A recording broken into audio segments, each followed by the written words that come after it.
بسم اللہ الرحمن الرحیم۔ محترم سامعین، ناظرین و ویورز، السلام علیکم ورحمۃ اللہ وبرکاتہ۔ اللہ تعالیٰ آپ کو، آپ کے اہل خانہ کو ہمیشہ اپنی حفظ و امان میں رکھے، آمین۔ راہ ہدایت و نجات کے سلسلے کا بلاغ درس قرآن کا آغاز کرتے ہیں۔ مدرس ہوں گے جناب قاری حافظ مولانا محمد اقبال صاحب، خطیب جامعہ مسجد نگینہ محلہ انصاریہ شیخوپورہ، اور یہ روحانی اور قرآنی سلسلے کا بلاغ جو سراسر باعث خیر، باعث برکت اور باعث ثواب ہے، یہ روزانہ کی بنیاد پر میں اپنے یوٹیوب چینل بشیر رشیدی سے پیش کرتا ہوں، اللہ تعالیٰ کی رضا کے لیے اور عوام الناس کی تعلیم کے لیے۔ اللہ تعالیٰ میری یہ کاوش قبول فرمائے۔ شروع کرتے ہیں آج کا بلاغ درس قرآن۔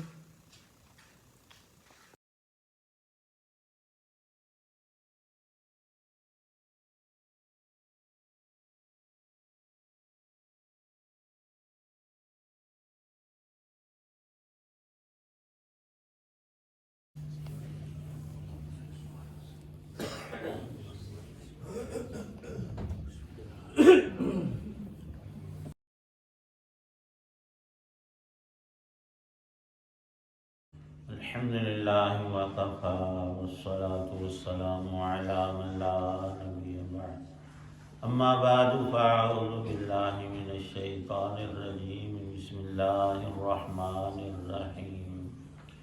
ان الذین کفروا سواء علیہم انذرتهم ام لم تنذرهم لا یؤمنون، ختم اللہ علی قلوبہم وعلی سمعہم وعلی ابصارہم غشاوۃ ولہم عذاب عظیم۔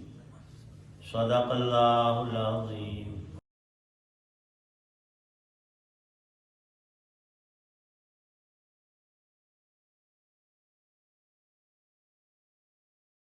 بے شک وہ لوگ جنہوں نے کفر اپنا لیا ہے، ان کے حق میں دونوں باتیں برابر ہیں، چاہے آپ ان کو ڈرائیں یا نہ ڈرائیں، وہ ایمان نہیں لائیں گے۔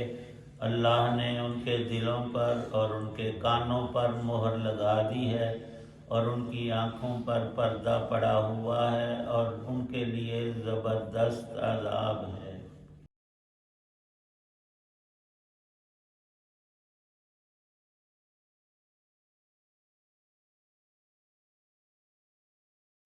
سورۃ البقرہ کی آیت نمبر 6 اور آیت نمبر 7 ہیں۔ 5 پہلی آیتوں میں اللہ تعالی شانہ نے متقین، اہل ایمان، صالحین کا ذکر فرمایا، ان کی 5 علامات اور اس کا نتیجہ اولئک علی ھدی من ربہم، اپنے رب کی وہ ہدایت جو انبیاء علیہ السلام کے ذریعے اور انزال کتب، ارسال رسل میں تکمیل فرمائی، پوری ہدایت بندوں کے لیے عرضاں فرمائی ہے۔ اور اس کا نتیجہ یہ کہ جب انہوں نے ہدایت کو اختیار کر لیا تو وہ مفلحون ہوئے، نتیجے میں مکمل کامیابی اور ہمیشہ کی کامیابی ان کو حاصل ہو گئی۔ یہ ہیں مفلحون، یہ ہیں ایمان والے اور نیک اعمال والے۔ اب اس فریق کے بعد اس کے الٹ جو لوگ ہیں، ہدایت سے دور، گمراہی میں گھسنے والے، کفر میں پڑے ہوئے اور پکے، تو ان کا ذکر 2 آیتوں میں فرمایا ہے۔ کل بھی یہی 2 آیتیں تلاوت کی تھیں اور ترجمہ، لیکن تمہید میں کچھ ان کے بارے میں عرض نہیں ہوا تھا۔ ان الذین کفروا، جو لوگ ایسے پکے کافر ہیں کہ جنہوں نے اپنے حواس کو معوف کر لیا ہے، خود خراب۔ اللہ نے ہمیں ہاتھ 2 عطا کیے ہیں، ایک پاگل بندہ اس کو ایک ہاتھ خود کاٹ لیتا ہے، جلا لیتا ہے، ضائع کر دیتا ہے۔ تو اللہ نے کمی نہیں کی تھی اس کے اپنے فعل اور عمل سے، اس نے ایک اللہ کی دی ہوئی عطیے کو ختم کر ڈالا ہے، مجرم یہ ہے رب نہیں۔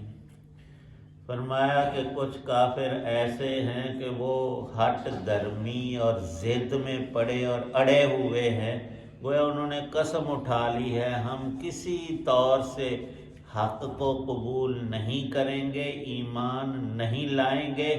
تو نبی پاک صلی اللہ علیہ وسلم کو بڑا دلی صدمہ اور دکھ ہوتا تھا کہ یہ ہمیشہ کے لیے جہنم کا ایندھن بن جائیں گے۔ اللہ پاک نے ارشاد فرمایا اس میں آپ کا کوئی قصور نہیں ہے، آپ ہیں منذر، انذار کرنے والے، اور اس کا ترجمہ اردو میں ڈرانے والا ہوتا ہے، لیکن یہ تقریبی معنی ہے، اصل اور حقیقی معنی عربی کو عربی میں سمجھنے سے حاصل ہوتا ہے۔ وہ لوگ جو عربستان کے رہنے والے زمانے میں تھے، ان میں ڈاکہ، چوری، قتل، سب برائیاں عام پائی جاتی۔ جب کسی کا ایک شخص نے کوئی بندہ ناحق مار ڈالا، قتل کیا، تو وہ اس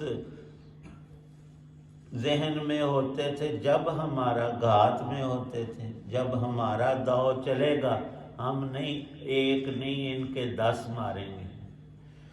تو وہ قتل و غارت اور لڑائیاں ان کی صدیوں تک چلتی تھیں، بہت آگے نسلوں میں وہ منتقل ہوتی تھی۔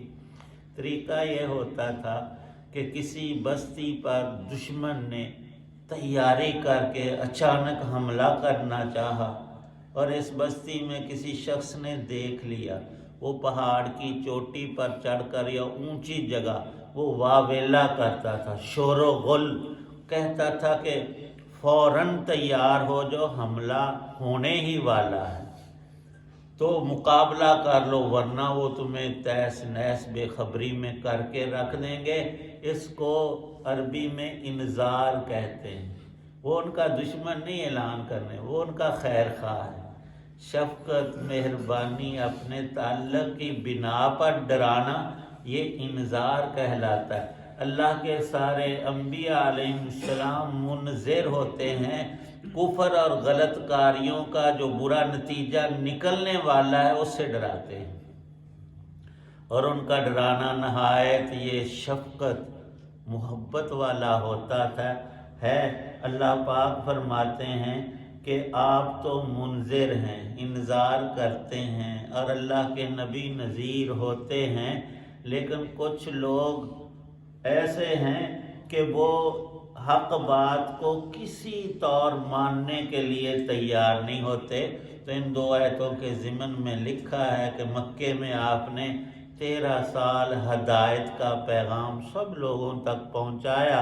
ان میں کچھ ایسے بد باطن تھے جیسے ابو جہل اور ابو لہب، انہوں نے نہ صرف یہ کہ اپنے کفر پر جمنا اور ہمیشہ قائم رہنے کا اعلان کیا، جہاں تک ان سے ہو سکا دوسروں کو بھی حق بات سے روکتے رہے۔ اور اللہ کا کلام بڑا ہی انوکھا ہے، اللہ پاک نے اس بات کو ان کے حق میں آخری پیرایا جو بنتا ہے، ارشاد فرمایا کہ یوں سمجھ لو رب نے ان کے دلوں اور کانوں پر مہریں لگا دی ہیں۔ جب کوئی چیز مہر زدہ کر دی جائے وہ بند ہو جاتی ہے، متعلقہ شخص کے علاوہ کسی کو دیکھنا اس کا جائز نہیں ہوتا۔ اور وہ کافر جو ہیں ان کی آنکھوں پر بھی پردہ، اب دل سے اور دماغ سے انسان باتوں کو سمجھتا ہے، یہ سنتے ہیں حق بات، واضح روشن دلیلیں اور عقل مندی کی باتیں ساری، یہ ان کا ڈٹ کر جو انکار کر رہے ہیں تو دل پر مہر ہو گئی، اور کانوں پر بھی یہ ساری باتیں سنتے ہیں۔ قرآن پاک نبی پاک صلی اللہ علیہ وسلم کی زبان پاک سے سن کر بھی جو انکار کرتے ہیں تو ان کے کان گویا بند ہیں۔ یہ نہیں کہ وہ بہرے ہو گئے اب ان کو سنائی نہیں دیتا، بلکہ ارشاد یہ ہے کہ ایک کان سے سن کر دوسرے سے نکال دیتے ہیں، اور پہلی کوشش یہ کرتے ہیں ہمارے کان میں حق بات پڑے ہی نہ، تو کانوں پہ مہر ہو گئی۔ اب کان اور دل، آوازیں کوئی پیچھے سے آواز دے، سامنے سے، اوپر سے، کان میں ہر طرف سے آواز آتی ہے اور دل میں ہر طرح کے خیالات انسان کے آتے ہیں، ان پر مہر لگا دی۔ مطلب یہ ہے کہ انہوں نے اپنی بدعمالیوں اور ضد کی وجہ سے اللہ کی بخشی ہوئی ان نعمتوں سے فائدہ نہیں اٹھایا، حق بات کو قبول نہیں کیا، کان لگا کر سن کر اور اس کو قبول کرنے پر آمادہ نہیں ہوئے، اور آنکھیں پیچھے نہیں ہماری دیکھتی۔ یہ تو معجزہ ہے نبی پاک صلی اللہ تعالی علیہ وسلم کا۔ آپ نے ارشاد فرمایا کہ اللہ نے مجھے ایسی آنکھیں دی ہیں، یہ میری آنکھیں سامنے بھی دیکھتی اور پیچھے بھی۔ جب آپ جماعت کرواتے تھے اور کوئی نمازی غلطی کرتا تو آپ اس کو پھر بعد میں تنبیہ فرماتے تھے، تو یہ تو آپ کا معجزہ تھا۔ ہم انسان صرف آنکھ کے سامنے چیز ہے دیکھتے ہیں، جو پیچھے نہیں دیکھتے، تو ان کافروں کی آنکھوں پر اللہ نے کفر کا اور ان کی ضد کا پردہ ڈال دیا۔ نتیجہ یہ نکلا کہ وَلَهُمْ عَذَابٌ عَظِيمٌ، سب سے بڑے عذاب کے یہی لوگ مستحق ٹھہرے۔ اس میں یہ ہرگز نہیں کہ اللہ نے ان کے یہ کان اور دل بند کر دیے، مہریں لگا دیں اور آنکھیں ان کی بیکار بنا دیں۔ انہوں نے خود سے ایسا کیا، تو تخلیق کے اعتبار سے ہر چیز رب ہی پیدا کرتا ہے، لیکن ہم اللہ کے بخشے ہوئے اختیار سے، انسان جو ہے وہ خود کفر یا ایمان پر آمادہ ہو کر اس کو قبول کرتا ہے۔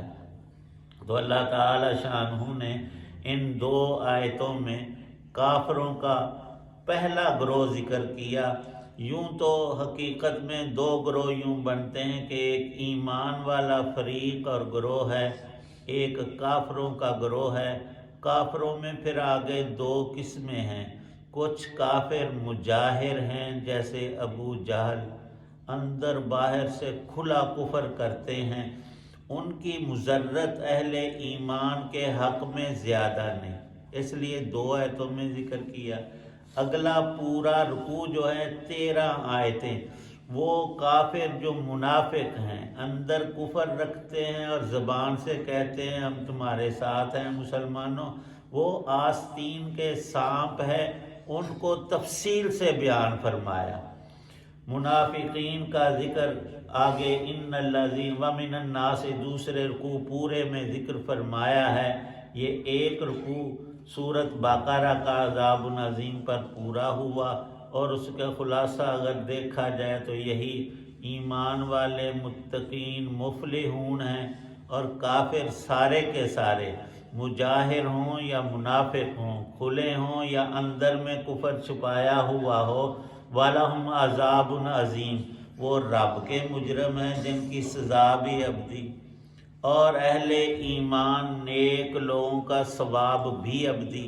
اس ایک لفظ کو انسان پلے باندھ لے تو کبھی ایمان کو چھوڑتا نہیں اور کفر میں کسی طور داخل نہیں ہوتا۔ اللہ پاک ہمیں ایمان کامل اور اسی پہ خاتمہ نصیب فرمائے۔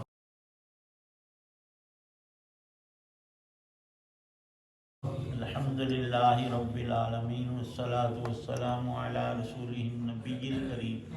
ربنا ظلمنا انفسنا وان لم تغفر لنا ترحمنا لنکونن من الخاسرین۔ یا اللہ پاک بیماروں کو شفا عطا فرما، مقروضوں کو قرض سے نجات عطا فرما۔ یا اللہ پاک تمام تنگیوں، تکالیف، پریشانیوں سے ہم سب کو نجات عطا فرما۔ اتنے حضرات دعا میں موجود ہیں، سب کی نیک دعاؤں کو قبول فرما۔ ہماری، ہمارے والدین کی، سب مسلمانوں کی بخشش فرما۔ دین کی سمجھ عمل کی توفیق عنایت فرما۔ صلی اللہ تعالی علی خیر خلقہ محمد وعلی آلہ وصحابہ واہل بیتہ اجمعین، آمین برحمتک یا اللہ۔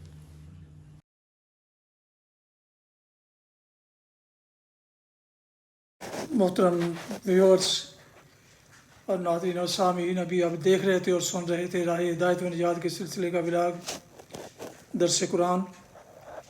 آج کے درس میں سورہ البقرہ کی آیات مبارکہ 6 اور 7 کی تلاوت، ترجمہ اور تفسیر بیان کی گئی۔ یہ 2 آیات مبارکہ کل بھی انہی کا درس تھا اور آج پھر اس کو دہرایا گیا، بلکہ اس میں اور نئی چیزیں تفسیر میں بتائی گئیں جناب مدرس حافظ مولانا محمد اقبال صاحب نے، اور اسے میں نے اپنے یوٹیوب چینل سے بشیر رشیدی سے آپ کی خدمت میں پیش کیا، اللہ تعالیٰ کی رضا کے لیے۔ یہ روحانی اور قرآنی سلسلے کا ولاگ جو روزانہ جو باعث خیر، باعث برکت اور باعث ثواب ہے، روزانہ کے حساب سے میں اس چینل پر اپلوڈ کرتا ہوں۔ آپ سے گزارش ہے کہ اگر آپ نے ابھی تک اسے سبسکرائب نہیں کیا تو ضرور سبسکرائب کر لیجیے گا، اور دوستوں سے شیئر کر کے، لائک کر کے بیل آئیکن کو بھی پریس کر دیجیے گا، تاکہ آنے والے ایسے روحانی اور قرآنی ولاگز آپ تک اور دوستوں تک باقاعدہ اور بر وقت پہنچتے رہیں۔ اللہ تعالیٰ آپ کا حامی و ناصر ہو، اللہ تعالیٰ آپ کو، آپ کے لکھانہ کو ہمیشہ اپنی حفظ و امان میں رکھے، آمین۔ اپنا بہت خیال رکھیے گا، اپنی دعاؤں میں پاک وطن، والدین، آباء و اجداد، اعزاء اور دوستوں کے علاوہ اس ناچیز کو بھی شامل فرمائیں تو انتہائی شکر گزار ہوں گا۔ آج کا ولاگ اس دعا کے ساتھ ختم کرتا ہوں کہ آپ اور آپ کے اہل خانہ جہاں بھی رہیں خوش رہیں، آباد رہیں، شاد باد رہیں، آمین۔ السلام علیکم ورحمۃ اللہ وبرکاتہ۔ پاکستان زندہ باد۔ اللہ حافظ۔